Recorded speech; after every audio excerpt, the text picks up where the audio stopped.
Hey, YouTube. Sorry about the delay there, but we're up and running now. And Facebook, good to see all you as well for DawgNation Daily, the daily podcast for Georgia Bulldogs fans here on this Friday. And you'd think by now I'd get used to this, but I've left the laundry room door open again. Let me go ahead and close that.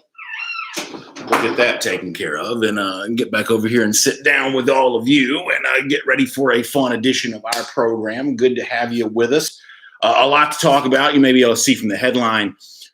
One of the things I thought was pretty interesting from CBS was a look at who's hurt the most by missing spring practice. And Tom Cornelli was the writer.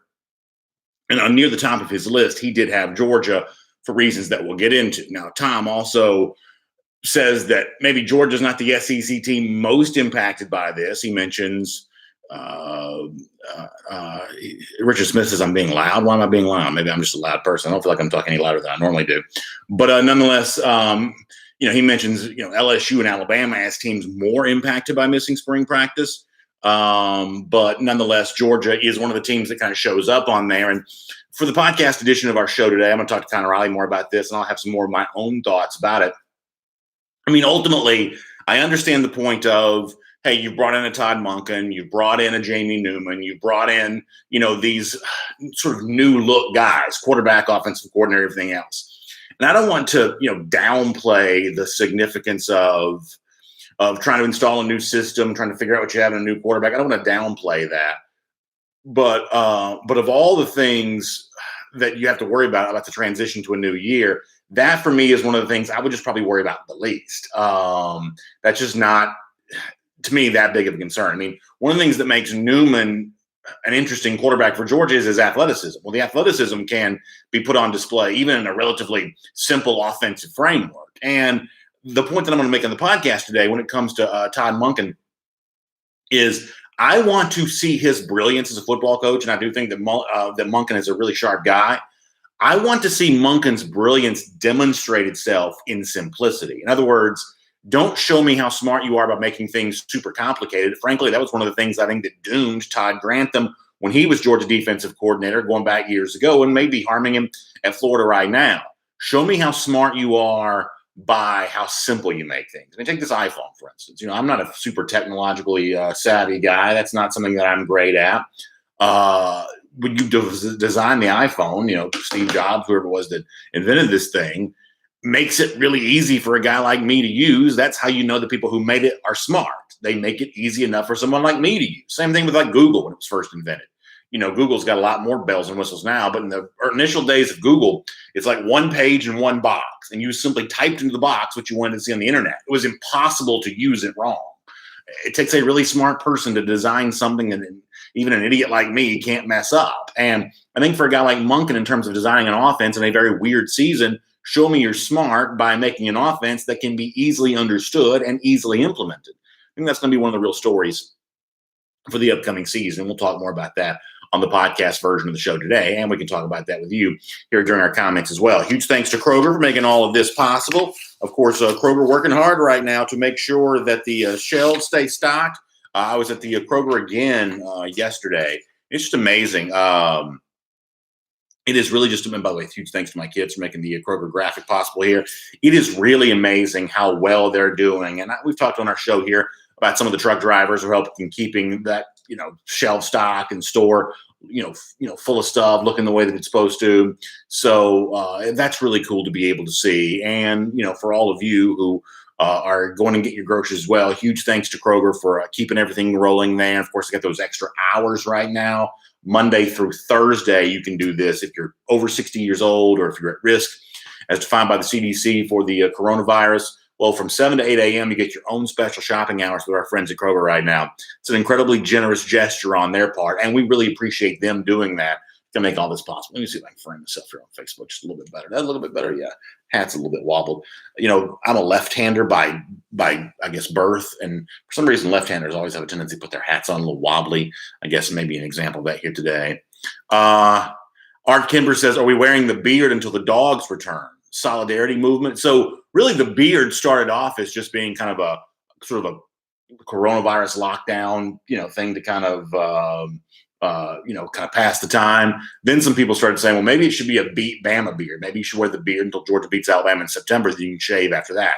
The honest truth is, I have kind of a love-hate relationship with the beard. I've never really had facial hair before. So on the one hand, it's kind of curious to sort of see what I look like with it and kind of get used to that. On the other hand, I'll be happy when I can be clean shaven again. So I don't know how long I'm going to be able to last with this, maybe forever, but some people have suggested take this thing into the season. We shall see on that. Dallas Schwartz checking in. Good to see. Appreciate the kind words. John Hendricks checking in. Good to see you, John. Dwayne McKenzie checking in from Birmingham. Speaking of that DawgNation invasion of Tuscaloosa later on this year, we will be rolling through Birmingham on our way for that, for sure. Over here on Facebook, Eddie Burleson, John Paul Williams, Joe Moody, Stan Bray, a lot of folks checking in. We'll take a lot of your comments here. Green Soldier wants me to take this thing into the season. We shall see about that. By the time you get to September, I'll probably be more used to it anyway. Maybe by then it'll be kind of growing a little bit more fuller or whatever else. It's it's doing okay. We're going on the second week of this thing, so not too bad. Better than some, maybe not quite as good as others. All the way around. Will Edwards checking in from Charlotte. Will, good to see you. George Hernan says I should keep this thing going until Georgia wins the national championship. That would be kind of a nice thing to be able to do. Be a nice thing to be able to do. Pete Ellis is per usual checking in from Flowery Branch. Good to see that. So I kind of gave you off the top of the program kind of what I was thinking about today is, just how much Georgia is harmed by not having had spring practice. I'd love to hear some thoughts from you on what's on your mind today, what you want to talk about. There was something else that I'm going to get into on the podcast today. I thought it was really interesting that Notre Dame coach Brian Kelly was on SportsCenter last night, interviewed by Scott Van Pelt. And one of the things that Kelly talked about was his belief that he felt like college teams need to be back again by July the 1st in order to start the season on time. And, listen, here's the one thing I'm going to keep pushing back on. I think there are two reasons you see in sports why people want to delay things right now.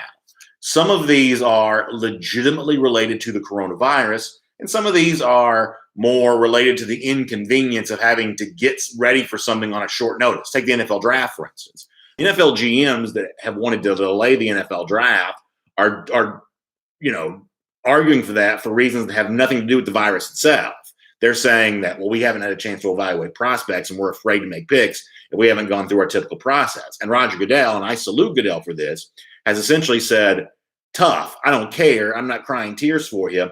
I got to have a draft product to give to the American football fan coming up in a few weeks. So the best you can, you better get ready for it. I think that Goodell's right to say it that way. I think it's the same thing for college football as well. If Brian Kelly was on ESPN last night saying, I'm worried about having my team back together on July 1st because I'm not quite sure what the health situation of America is going to look like. Well, I think we could all understand that none of us can predict the future when it comes to dealing with something like this we've never experienced before. That's not what Kelly was saying.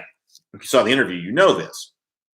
What Kelly was saying is, we have to have at least 4 weeks of conditioning work leading into the start of practice. And only after that long, I think he's saying about 8 or 9 week period. At that point in time, maybe we're ready to start the season. Anything less than that sounds like he doesn't want to play games in September. And once again, I'd play the role of Roger Goodell on this. Now, college football, it's worth pointing out, doesn't have itself a Roger Goodell, no singular person of authority to tell coaches what to do. And in Notre Dame's case, it's especially true because they aren't independent and don't have to answer to a conference when it comes to football. But to all these coaches, I would say, hey, listen, tough.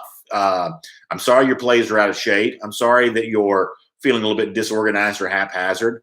I think that 12 ugly football games would be better than 8 pristine games. In other words, if somebody's going to say, we should only play conference games and we shouldn't start till October and whatever else, I'm sorry, that's not going to be good enough for me. Assuming that we're back to full health again, assuming that we feel good about the coronavirus working its way through our society and then on its way out of our society, at that point in time, it's time to start talking about playing football. And if players got a little extra body fat or if the playbook's not quite fully ingrained the way that you want it to, even for Georgia, my response to that would be tough. I'm sorry.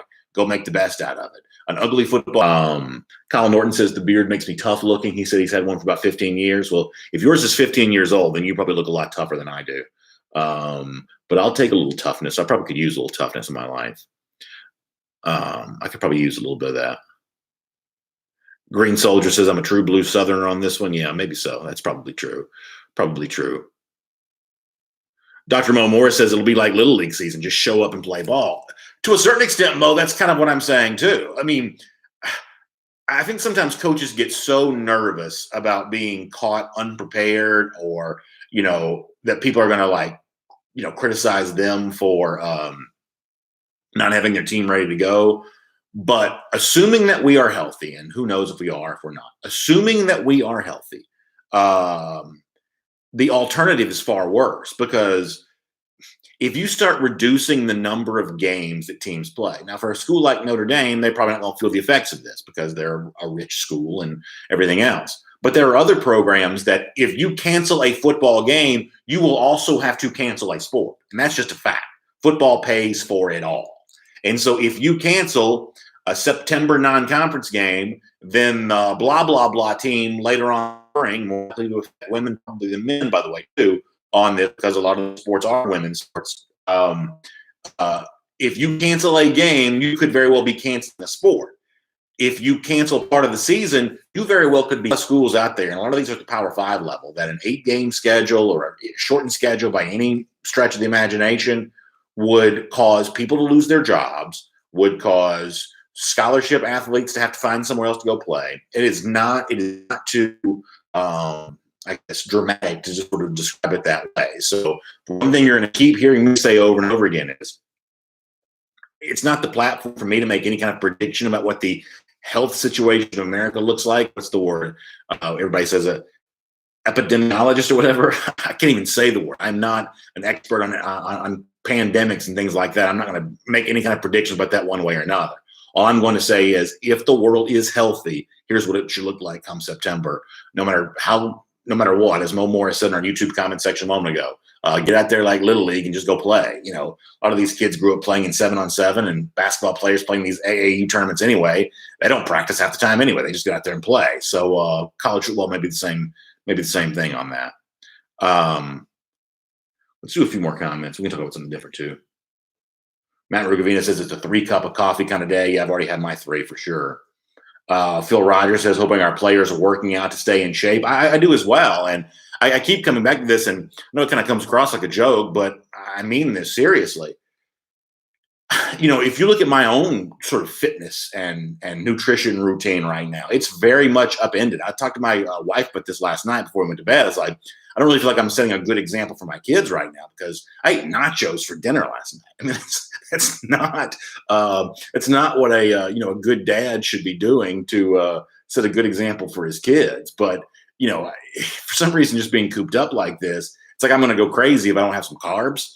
And so if I'm feeling that way, I would imagine that 18-year-old kids probably, feeling that way too. Now, their metabolism burns a lot, faster than mine does. The engine runs a lot better than mine does. So I'll grant you that.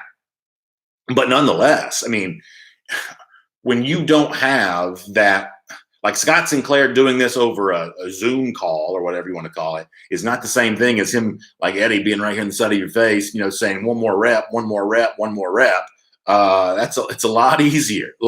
And when I keep coming back to this, and I don't mean to repeat myself, but I think one of the most valuable things about being in a place like Georgia is they bring you a plate of food, they put it right in front of you, and it's got everything you need to perfectly fuel your body. Lean protein for some people, food designed to pack on weight for others. I mean, I just think that's such an untold benefit to being able to play in this sort of modern era at a place like Georgia that's sort of on the cutting edge of the science of all that. The nutrition part of this is huge. We don't talk about the nutrition people. I couldn't even really tell you their names. But in terms of the job of getting a football team ready, or really getting any kind of athlete ready, I think their job is just as important as the strength and conditioning coach. We sort of know the strength guys more because they typically have really loud personalities. I'm guessing that the chief nutritionist is not, barking the way that Sinclair or Scott Cochran would have been. But in terms of building a body, I think the food's probably more important in the weight room. At least that's my probably understanding of on that. Jay Shipe says, with the NFL playing a 17-game schedule, Super Bowl gets pushed back, so we get Monday off now for President's Day. I guess we could move towards that direction at some point in time. Mo Morris says, instead of carbs, about some pork skins. That's not a bad idea. There's a barbecue joint down the road here that sells the homemade pork skins. That's not a bad idea at all. Stephen Vinzani says that when he played, everything was catered to us, and that was the FCS level. Yeah, I mean, really, almost anybody will eat healthier food if it's like put right in front of them. And there's been all kinds of studies about this. That when you're left to choose your own food, we have a tendency to make bad choices. But when the choice is taken from us and we just have the meal put in front of us, people will typically eat something a little healthier. And yeah, so Stephen talking about the FCS level, getting a chance to see that himself.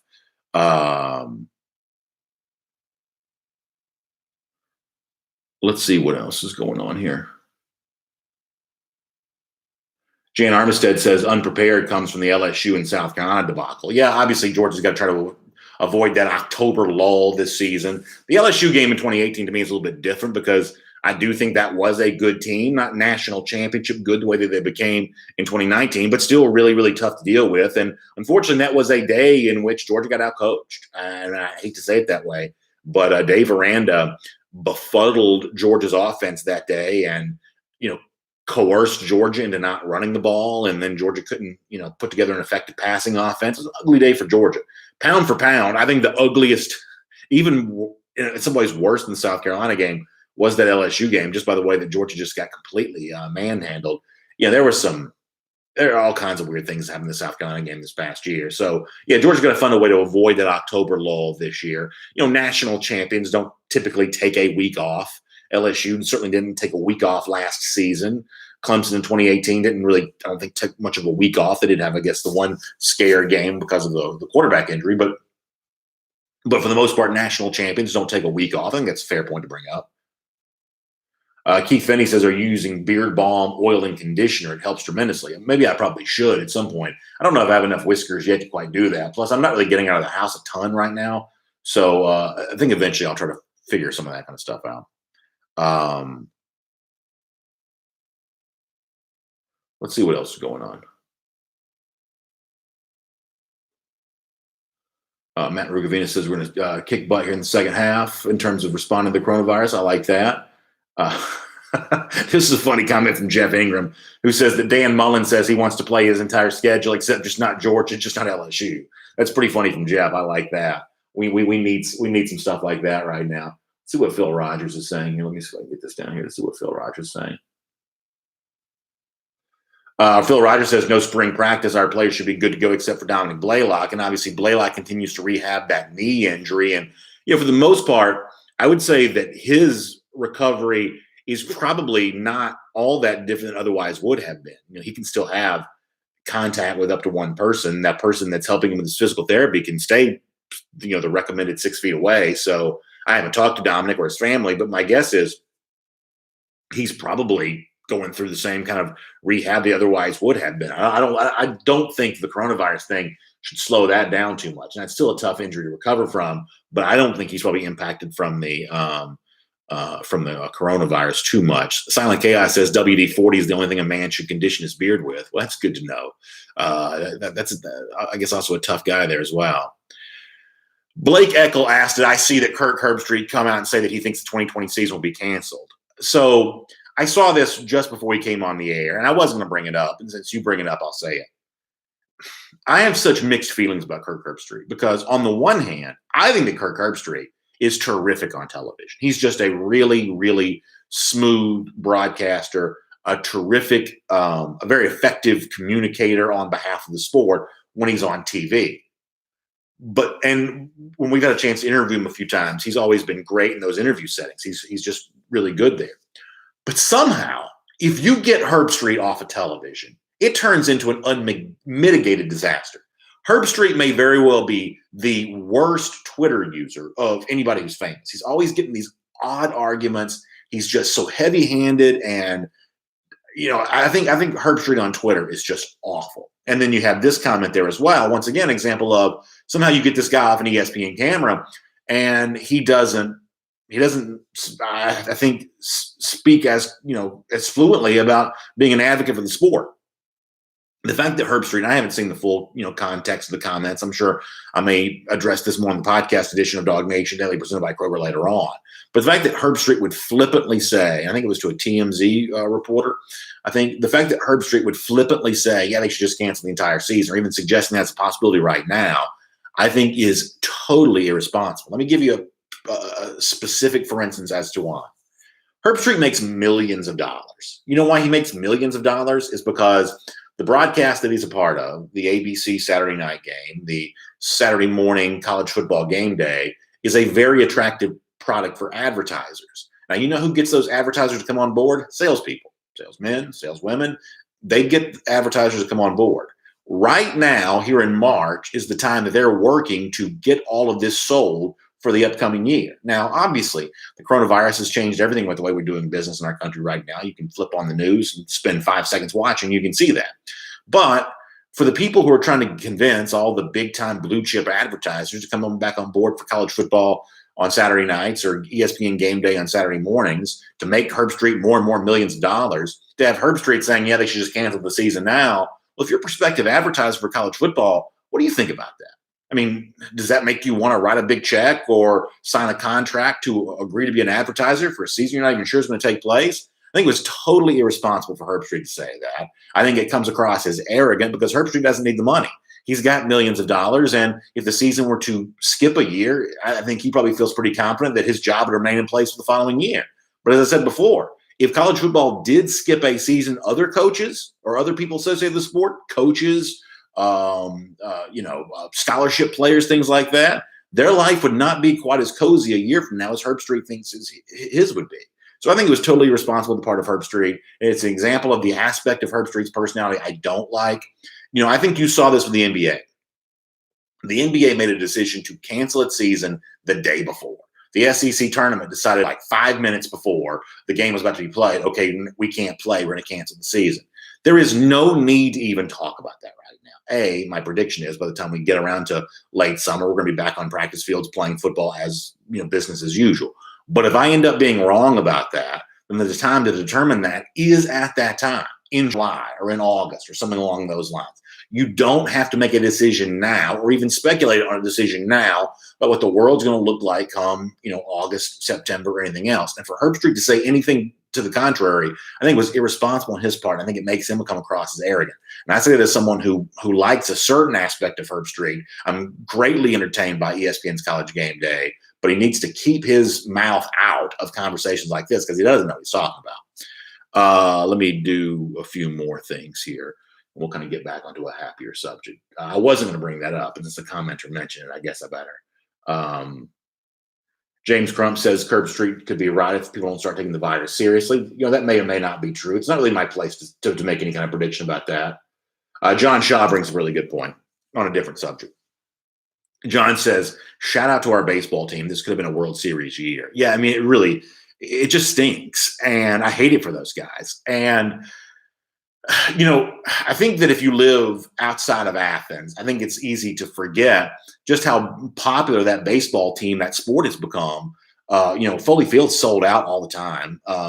This was a top 3 team in the country. This was one of the real shortlist teams for being in back to the College World Series. And I know the season a year ago and really the last couple of years it ended in disappointment. But there was a lot of reason to believe with the pitching, the defense this Georgia baseball team had, this was going to be a very different kind of season. So if you're thinking about teams kind of most impacted by the cancellation of spring sports, for that baseball team, man, that's it. Now, I guess there's, extra eligibility and things like that. And I'm sure Scott Strickland, the baseball coach, thinks that his team's going to be plenty competitive rolling back around for the upcoming year. But listen, it's not always super easy there in that regard. So, I hate it. I hate it for that bunch. And I'm glad that John's calling them out here because I think they deserve to be remembered and loved on here a little bit because it was going to be a really fun season. It had already been a fun season. The sweep against Georgia Tech. I mean, weird to think that, they played Tech this year different than they typically do.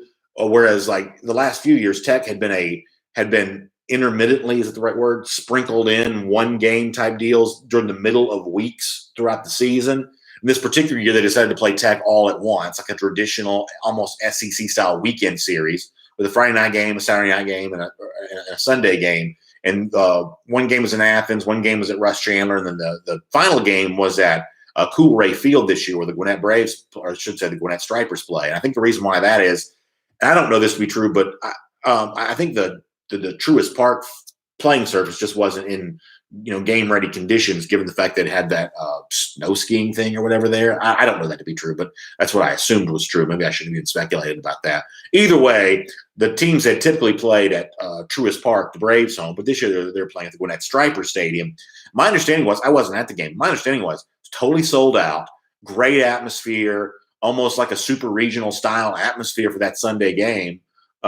Georgia wanted to get the sweep against Georgia Tech, a top 20 ranked Georgia Tech team. And then that was basically it. Georgia did lose a couple of midweek games, after that. But for the most part, you don't make a big deal about the midweek games early in the season if you're a college baseball power. So Georgia had this great moment against Georgia Tech, swept the series. Dog fans feeling good about the rest of the year. They're getting ready to play Florida, which is going to be a huge matchup of highly ranked teams, and then just season was over. So I hate it for them. You understand why it happened. Obviously, we're dealing with an unprecedented crisis from a health standpoint in our country. But it's still, as a sports fan, you do spend some time lamenting about what got taken away. And boy, that was certainly one of those.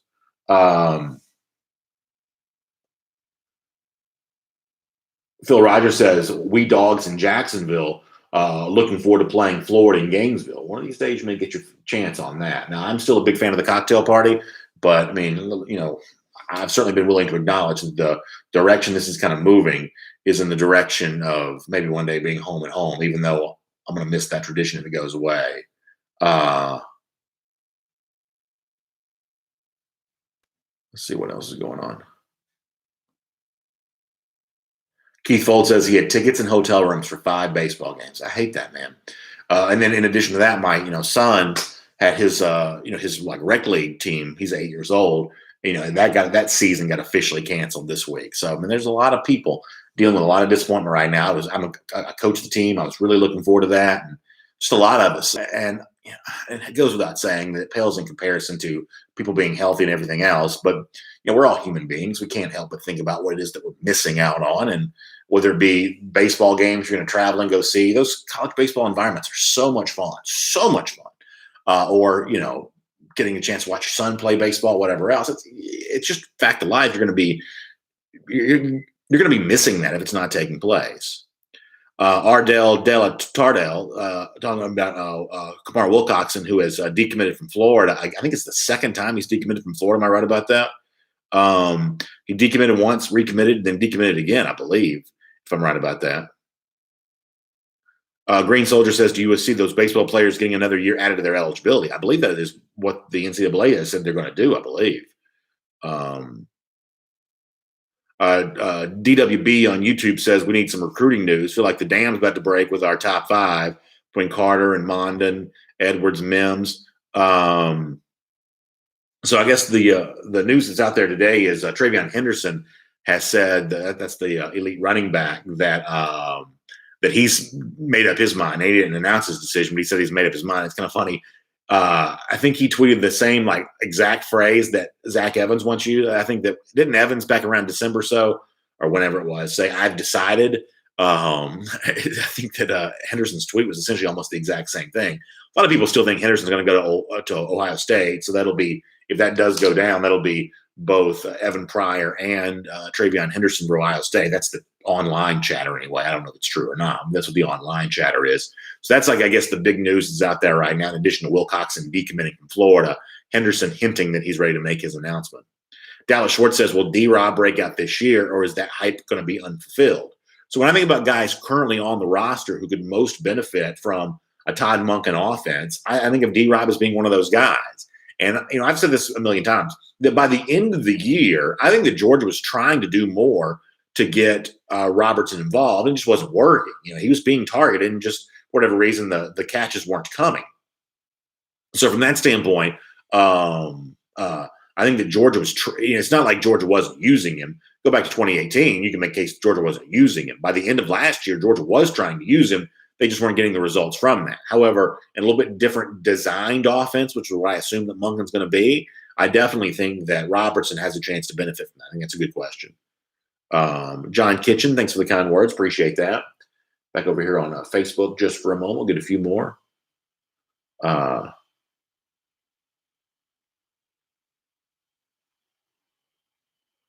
Graham Nicholson, the subject of what South Carolina played for its takeover day on SEC Network. Yeah, no doubt that Georgia South Carolina game is probably one they look forward to probably rewatching over and over again. And for UGA fans, they feel the exact opposite.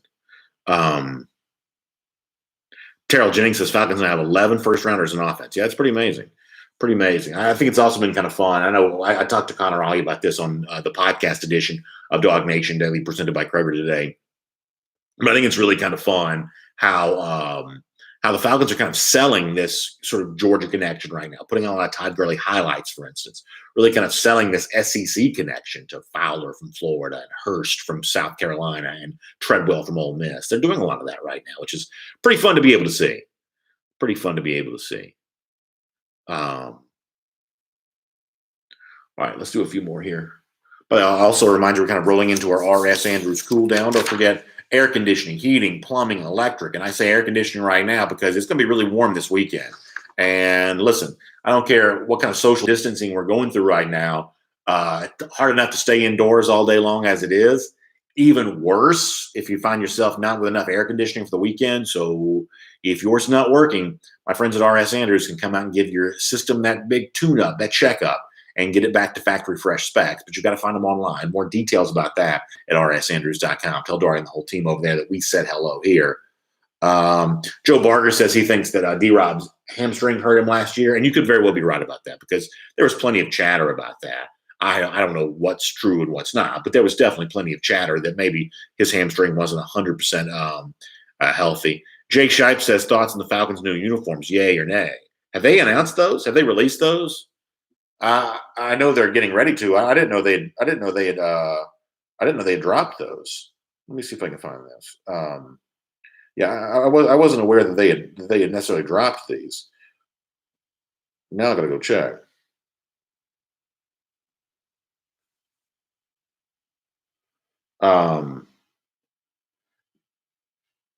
Yeah, so I don't. Yeah, so I am I in favor of them? I don't know if they've officially dropped it. I don't know. There have been some teasers out there. I guess I'm going to reserve judgment to see what they look like, right? I thought what the Rams recently did with their updated look was just kind of weird. I think I've said this to y'all before. Go back and look at the uniform that Gurley wore in the Super Bowl. Go back and look at basically the same uniform that the Rams wore back during the Greatest Show on Turf era when Marshall Faulk and Kurt Warner first kind of started getting going there. Those uniforms, the same ones essentially that Eric Dickerson wore, those are beautiful uniforms. Why would you wear anything but that? That doesn't make any sense to me. Why would you wear anything but those really sharp, like yellow gold, vibrant blue, like anything other than that? Why would you wear that? That's just a beautiful uniform. So the Rams, I think, have kind of changed their look for the worse. And admittedly, I hope the Falcons are the same thing. Chris Branham says, this is a good topic. He says, tell me how you stop Newman with Zeus in the backfield, then Pickens, Burton, Darnell, and D-Rob out wide. I think that's a really good point. It goes without saying that, in the zone read stuff that George was using last year, that's running game, when the quarterback never keeps it himself, and that's just not really Jake Fromm's skill set. We all understand that. Fromm was good at other things. That wasn't one of the things he was good at. But when the quarterback never keeps it himself, then obviously it makes it very easy for the defense to kind of anticipate and kind of know what to stop. We all kind of just sort of get that, right? And so that alone, I think, should open up a dimension for the running game. At least you hope that it does. And because you have a quarterback that's good with his legs, you have to know what he's doing, right? Fake handoff, he goes out. Is he going to keep or whatever else? That dimension of what's this quarterback about to do with his legs, at times I think can be enough to freeze a defensive back just long enough for a step to allow a guy to get more open, and then you're able to deliver the football. So I do think that the running capabilities of Newman, whether it be keeping plays alive or just the threat of a design run that forces a defense to pause for a moment to see what Newman's doing, that flat-footed pause just for 1 second can be a difference maker in the SEC.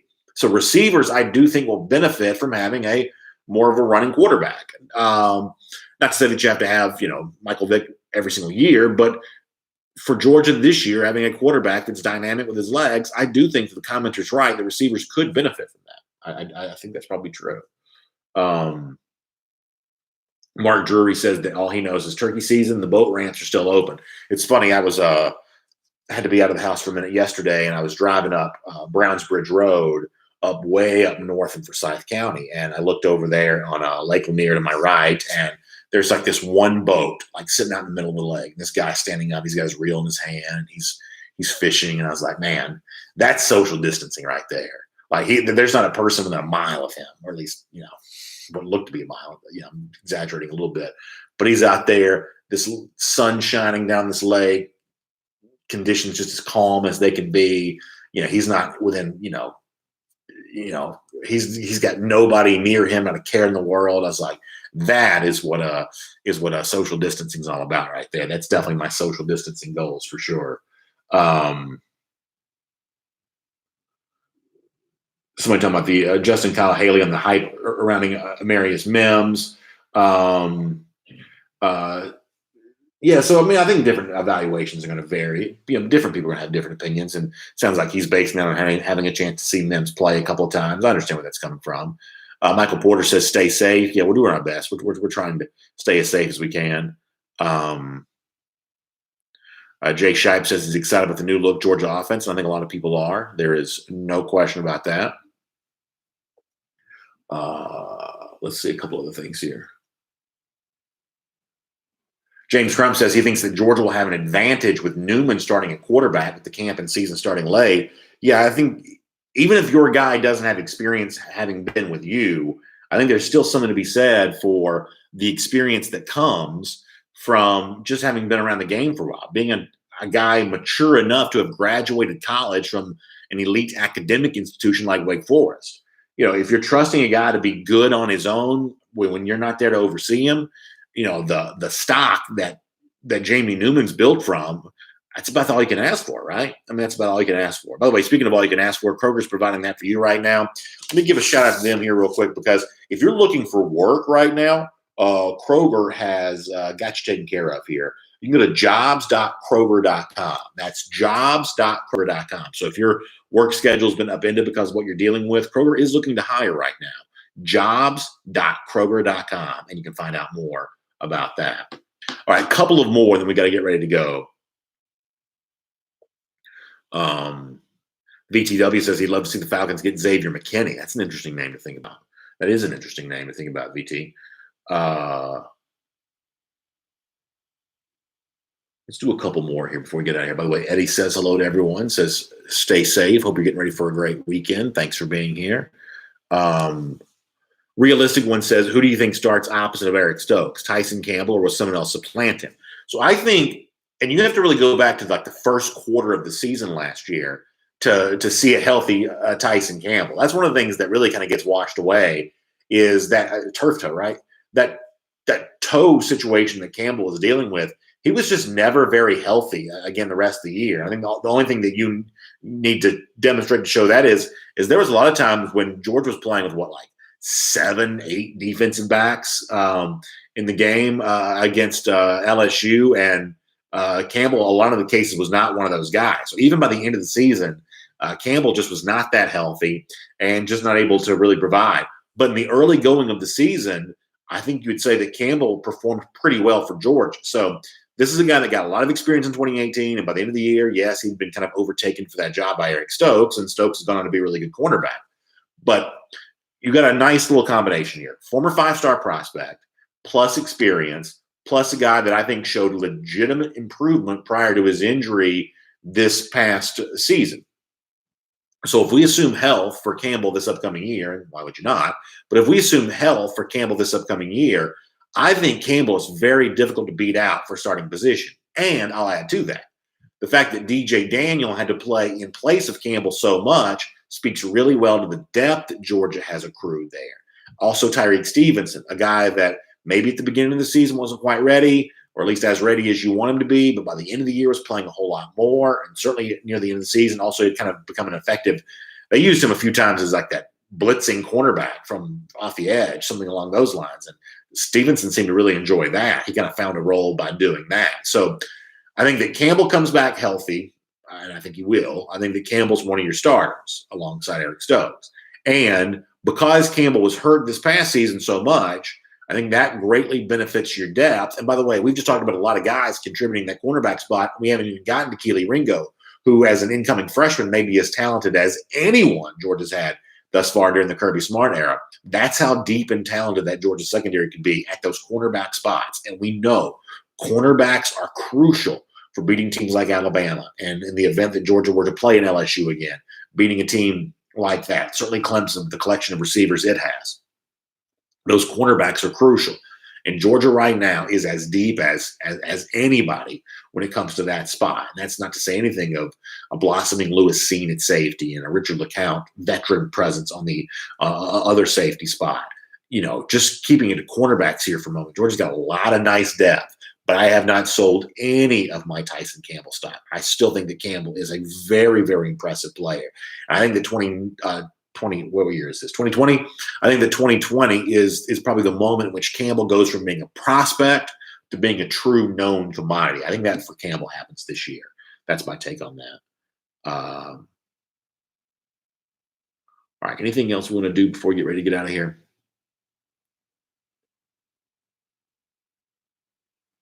Richard Smith gives us, how about them hairy dogs? Yeah, boy, you love to see that. And, certainly we're making hairy dogs phrase mean a little bit more here today.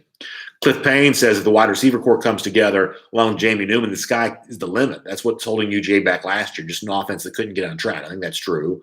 And obviously you missed the idea of not having that during the spring practice. But I do think that's ground that can be made up during the summer. I really do. But I think it's a good point. Rob W. gives us a HBTFD. You love to see that. VTW says that Campbell and Surtain were the top two corners in the country for their respective class going back a couple of years ago. Neither has lived up to the hype yet.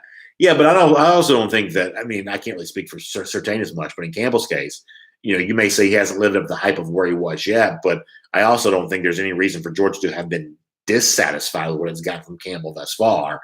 I think there's still a lot of football left to be played for him, for sure. All right, a couple more on Facebook. We're going to get ready to go. James Crump, thanks for the kind words. Yeah, we're trying to keep everybody entertained. I'm not worried about having stuff to talk about, and I'm grateful for having a chance to talk to all of you about it. We always, the name of the game for us around here is just having fun, and we're just going to keep trying to do that the best that we possibly can. Nathan Edwards asked a really good question, too, by the way. He says, if you were to choose a foursome of golf for all-time UGA greats, who would your foursome be? So if I can count, non-football players in this, then you got to start thinking about bringing in a Larry Munson for that. You got to start bringing in a Louis Grizzard. I'm not really quite sure how good of a golfer Grizzard and Munson would have been, but you got to factor in guys like that. I think a guy who I know is a pretty good golfer and a good personality, I think a Kevin Butler comes to mind for something like this, just somebody that's going to keep you entertained the entire time. His son Drew is a good player as well, and probably a pretty good guy to be on the course with. That's a pretty good question. We should probably spend some more time thinking about that in the future, because there are a lot of pretty good answers I think you could potentially get to on that. That's good stuff. Stephen Carr says, "Go Dogs from Omaha, Nebraska, from Brunswick, Georgia. Good to have you with us." Philip Jordan Wells says, "Fry up some bacon for us, BA." You better believe we'll be doing that tomorrow. Getting ready to start the day in a big way on that. Randy Hall says, "What are your plans for the weekend?" So this is what I did last weekend. I live in a cul-de-sac, and so I took a piece of AstroTurf and I threw it down in my front yard so I didn't tear up my grass. And I got some of those like little small, soft golf balls. You've seen those before, right? And so I was hitting off the AstroTurf into the cul-de-sac with those little soft golf balls that won't go anywhere. You just kind of get them up in the air, but they don't go anywhere. And so I did that pretty much all afternoon last Saturday. And so I'm guessing we'll probably do some version of that again tomorrow. And just generally speaking, try to make the best of the situation. I'm sure my kids will be wanting to run around in the sprinklers and stuff like that. And the good news is things like that are not canceled because of what we're dealing with right now. So we'll be outside doing something one way or another. All right, let me get ready to wrap this up here today. Also, don't forget to check out Pella Window and Door. Energy efficient windows and doors. They can help equip your house with those, which can increase the curb appeal of your home, which could increase its resale value, and certainly save you money in your energy bills. That's one of the reasons we'll pay close attention to Pella Window and Door. You can get in touch with them by calling 404-445-2979. That's 404-445-2979 or PellaBranch.com. PellaBranch.com. the email address to get in touch with. I'm sure you're interested in the Gator Hater Updater. Our buddy Eddie says don't leave the show without doing that. So we'll kind of use our Gator Hater graphic here for a moment and remind you that it has now been a grand total of 1,245 days since those lousy, stinking Gators. Let me see if I can show this to YouTube, show this to Facebook. 1,245 days of those lousy, stinking Gators have beaten the Georgia Bulldogs. And that is good news here on DawgNation Daily, presented by Kroger. So, huge thanks to Kroger for making it all possible. Huge thanks to our friends at R.S. Andrews, making the R.S. Andrews Cool Down possible. But the most important thanks of all goes to all of you for being here, for being a part of this, and helping keep me sane by giving an outlet to talk about. We'll have the podcast up and running here in just a few moments. I hope you'll check that out. It's going to be a good time. Thanks for being here on DawgNation Daily, presented by Kroger. Have a great weekend, whatever you do, and we'll see you back here on Monday at 10 a.m.